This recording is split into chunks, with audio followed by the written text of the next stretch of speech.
So you've asked me some questions and today I'm going to answer them.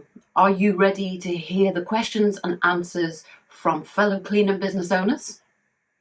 Then let's go. Question number one, I don't want my business to be known as the cheapest cleaning company in town. Please help. Okay, so first of all, you get to decide as being a business owner what your rate is going to be.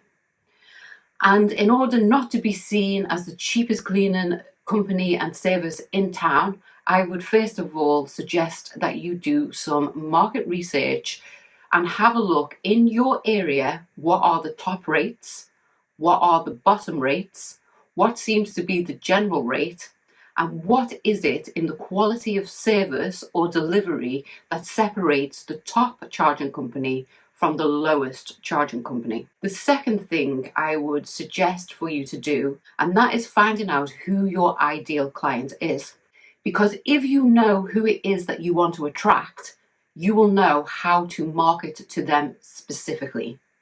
What I see from lurking and perusing the groups, and also with the cleaning business owners and service business owners that I work with, is lots of people throw shit at a wall and see what sticks. But if you've done your market research for the area, and as well as looking at your competitors, you want to also look at things of like, what is the average salary in the area? What are the main job roles that are in the area? Because that will affect what you can charge in that area. When you know your client, the ideal perfect clients that you want, you can market specifically to them and to their pain points.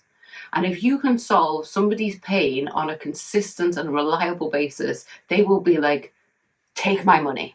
So in order to answer the question, you don't have to market yourself as cheap, as the cheapest, as doing special offers. You can market yourself as a bespoke cleaner, where you tailor the clean and the rota to the particular client. You can market yourself for using quality cleaning products. You can market yourself on being a quality green cleaner.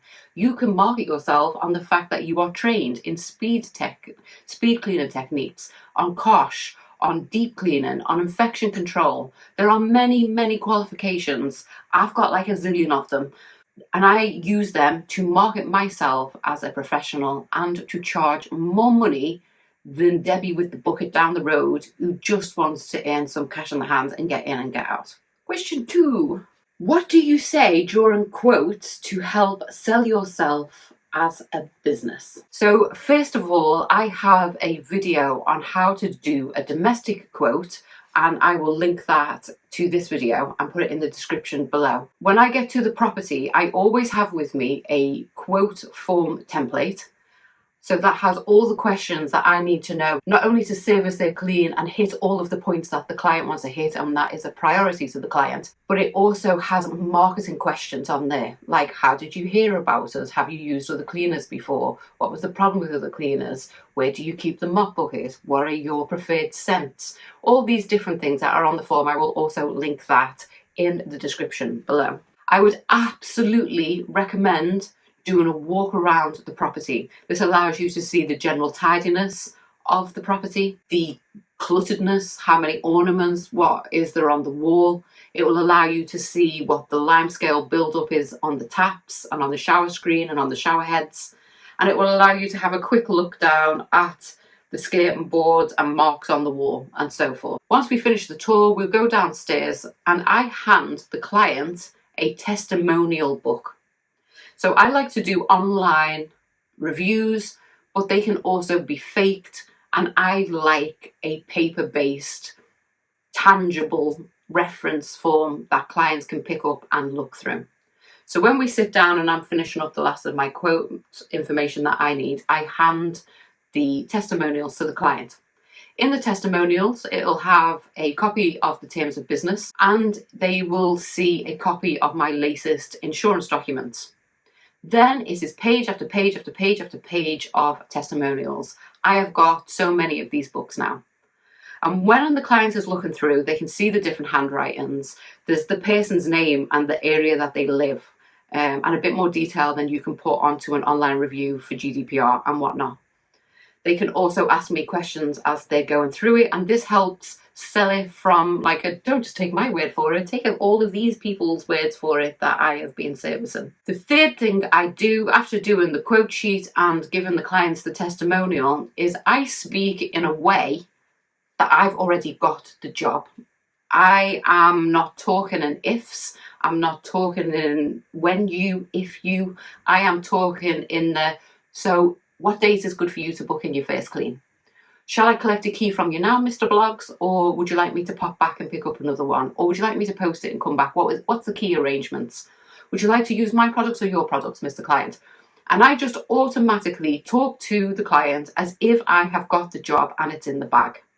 So I do quotes, I have managers that do quotes, I've had supervisors that do quotes. Me personally, in the 16 years of running a cleaning business, whether it's been domestic, commercial, holiday let, Airbnb, I have never not won a clean. I have always walked away with a key, with a date, with the confirmation that they are coming with me. And the key to that is confidence in yourself, in your service, in the quality of clean that you provide, in your commitment to the business, and in your love and passion for what you do will absolutely shine out of you. Other top tips I would give you for quoting is to make sure you arrive 10 minutes early. Make sure your hair is brushed and clean. Make sure you appear clean and tidy and fresh. If you smoke, don't smoke before you go to a client. And if you do, absolutely spray yourself to death and you lose chewing gum. We are in the business of selling clean. So make sure you are clean. Make sure your car is clean. Make sure if you've got a van or a company car, there's nothing on the dashboard. Present yourself in the best fashion and most professional fashion as possible. Question 3. Oh, this one's a good one. Some advice, please. We clean for a gentleman and he has now got cameras in every room. Is that allowed? Because sometimes he says things that make me feel uncomfortable. Okay, so to my UK-based people, no, a client cannot have cameras in every room and not tell you it is against the law. So when somebody has cameras on the outside of their property, they have to have a sign that says you are being recorded, there is CCTV, we have cameras on the property. The only place that this doesn't really apply to, and is quite new in recent years, so I don't know if the laws will change, is the Ring doorbells. When somebody has cameras in the house, they must declare to you that there are cameras in the house. This is the particular section of UK law about using cameras, and I will pop that in the YouTube community so that you can go and have a look at that. If a client is saying things that's making you feel uncomfortable, I would first of all ask what sort of things. Like, is he saying things like, oh, I noticed that you missed cleaning the bathroom mirror, or I noticed that you missed dusting the cupboards in the bedroom. That could be one thing. While yes, it does feel like you're being monitored in a Big Brother style, you can go back and say, well, thank you for the feedback. We didn't do that this week because on your rota we did this.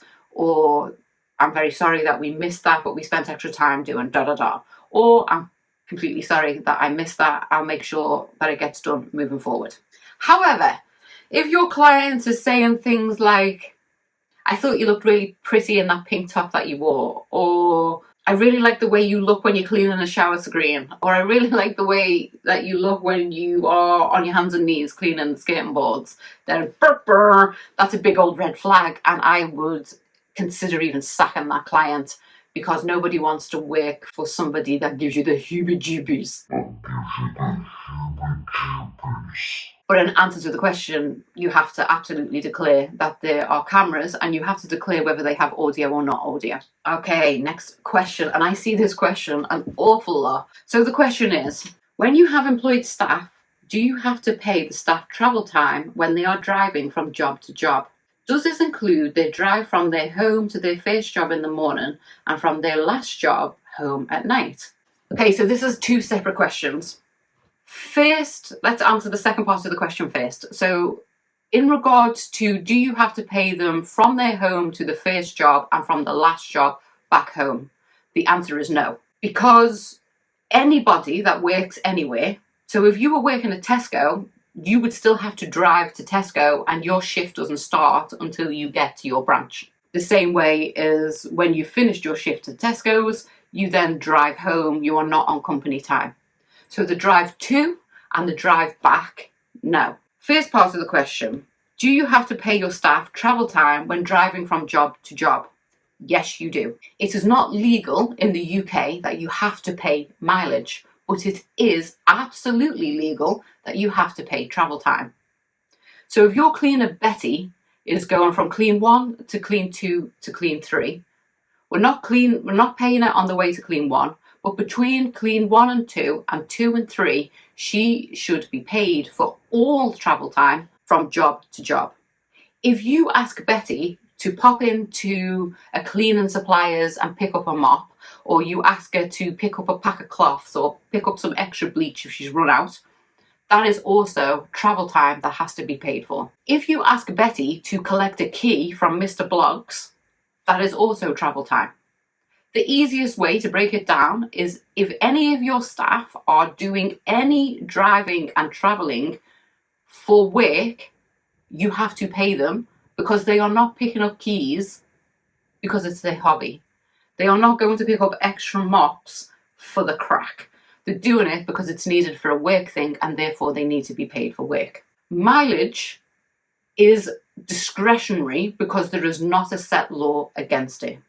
I pay mileage and travel time. Mileage is, in the UK, you can pay up to 45 pence per mile that people travel for the first, I think it's 50,000 miles, but I will check the law and I will put it here somewhere in editing, and I will also put it inside the YouTube community so that you can go and take a look at that. Another thing that it's very important to do, and this is where one of my clients got caught out and got her arse smacked badly to the point where it could have almost have closed her business down, is she was paying her employees like £15 an hour. So that more than covered the minimum wage. And in her head, it was covering their travel time and it was covering any mileage, which may be true.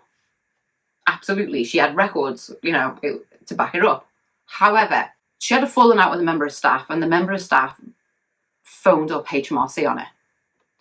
The HMRC came and investigated her. And one of the things that she got into trouble for, and one of the things that caused her a lot of heartbreak, mental stress, as well as physical stress, was she was classed as not paying any travel time to that member of staff that blew her up to HMRC. And the reason that she wasn't classed as paying them any travel time is because it was not a separate line on the payslip. So please make sure that that is separated off on your payslips, just in case you are ever investigated or anyone tries to be an arsehole with you and cause things. Because as I've said to you many times already on these videos, my rule number 1 is cover your arse and then cover your arse some more. Okay, last question for today's video. Question 5 is, what is the best way to find commercial clients? Okay, so there are several ways that you can do that. The first way is with your existing clients. So I personally fell into commercial cleaning from my domestic cleans. And the reason for that is some of my clients own their own business, some of them were MDs in businesses, some of them were very high up in the management of businesses. Because like I said in question 1, I have a set demographic of perfect clients. I actually have 3 of them that I'm targeted towards. So one of them is professionals that earn X amount per year is who I go after. So these people tend to be higher up on where they work or they have their own businesses. And that's how I fell into commercial cleaning. One of my clients said to me, hey, can you clean my office? And I was like, yes, of course I can. And I started doing it from them. Then I got testimonials from doing the commercial cleans for my existing domestic clients, and I used those testimonials to then get me more commercial clients. The second way to get commercial clients is something that I started way back in my career when I was probably about 1920 and I worked for a recruitment company, and we used to do door canvassing. It doesn't really get done as much nowadays, which means you've got even more chance of success. So door canvassing means physically knocking doors going into businesses. So what I would do to prepare for this is grab yourself some leaflets that are tailored towards commercial cleaning. Don't do a leaflet that's got 40,000 services on it, advertising your domestic and your this and your that and your that. Just specifically for commercial cleans, and then I would have a sentence at the bottom that says, please ask us if you would be interested in our domestic cleaning or other services. But the main leaflet is just about commercial. And I'm also going with a load of business cards stapled to the top of my leaflet. And carrying with me, I am having either some lollipops, some swizzle sweets, depends on the time of year. Like in the winter, like you can get away with chocolates, but you can't in the summer. And these are for the gatekeepers. So the gatekeepers are your receptionists, or your PAs, or the person on the front desk who have been instructed to never let anybody come through and speak to the facilities manager, the office manager, the operations manager, because they're the type of people that you tend to need to target for commercial. So when you do door canvassing, you would pick an industrial area by where you live, or an office block by where you live, and you are physically going to go in and be like, hi, I'm Kelly from ABC Cleaning. Can I have a quick chat with you? Who is it that I need to speak to who looks after your commercial cleaning? So sometimes they will say to you, oh, it's Mike Smith. Awesome. We're going to write Mike Smith's name down. More often than not, because they've been trained not to, it's their literal job, they will say to you, it's the office manager. Oh, who is the office manager? Sorry, I'm not allowed to give out that information. Okay, no problem. What I would do is hand them a lollipop or a sweetie. When I used to do with the recruitment company, we used to go out with cupcakes. You would leave them with the goodie, and I would also take company information out of their foyer. So they will have their own selling and marketing materials. I will take them with me. I will then use that information and go onto LinkedIn to find out who are the people who I need to speak to in the business. So when you know the company and you know the website address, I would check the website, because sometimes they have to meet the team. So you will find out who the office manager is, facilities manager is, operations manager is through the website. The third thing that I highly recommend if you want to get into the commercial space is to go networking. So networking is when you go to breakfast meetings. Sometimes they're in the evening, sometimes they're all day events. You will find them in your local Chamber of Commerce. You will find them in the FSB, the Federation of Small Businesses. And if you go onto Facebook, or if you go onto Google and put in business networking near me, you will find a load of them, I'm sure. Normally in networking, and this is where people get terrified, is you get a 60-second introduction. So you normally stand up and you get to talk for 60 seconds to everybody that's in the room.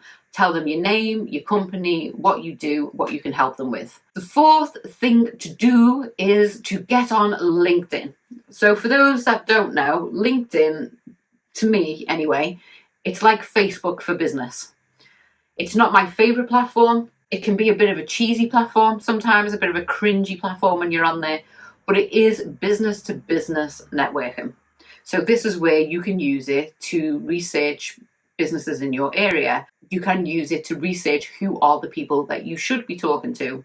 You can use it to research other cleaning companies and see who it is that they follow and who it is they have regular conversations with, because they might be providing that person with cleaning, so you know that they use them, and you can make them somebody that you call and say, please can I have the opportunity to quote again when your tender comes up. Trade fairs would be another place to go and look for commercial clients armed with a stack of business cards, because then you will get to see the movers and shakers in different industries, and again they will have lots of marketing materials and things on their table generally that you can take with you to do more research and get more in depth with that company, so that when you do speak to them you're a little bit more clued up about them. The seventh thing that people hate, unless you are a salesperson, and that is cold calling. So that would be you getting a list of businesses in a certain business park or in a certain building and literally phoning them up and being like, hi, I'm Kelly from ABC Cleaning, and I'm giving you a call today to talk to you about your office cleaning. Who currently does your office cleaning? Who would be the best person I need to speak to? They might say to you, oh, you need to speak to Mike, he's the operations director. Or they might say to you, we've already got cleaners, we're fine, thanks. Or we're not interested, thanks. That would be for you to go back and say, can I ask when the current cleaner's contract comes up for renewal? Could I send you a sample quote so that you can compare it against your current cleaner? Even when somebody says, no, thank you, we're not interested, what we're going to do is, after we've done our sales objection handling of answering and asking as many questions as possible to try and get past that first phase, we are then going to book it into our diary to call them again in another 6 to 8 weeks. Commercial cleaning, like with any sort of cold calling or long-term, bigger profit, bigger revenue jobs, it takes longer to do it. So we don't just take a no thank you and be like, oh, there's a no, and never ever try again. We take that no and we go again 6 to 8 weeks later. So that was today's Q&A video. I still have several Qs to get through, and we'll do another video in this fashion next month.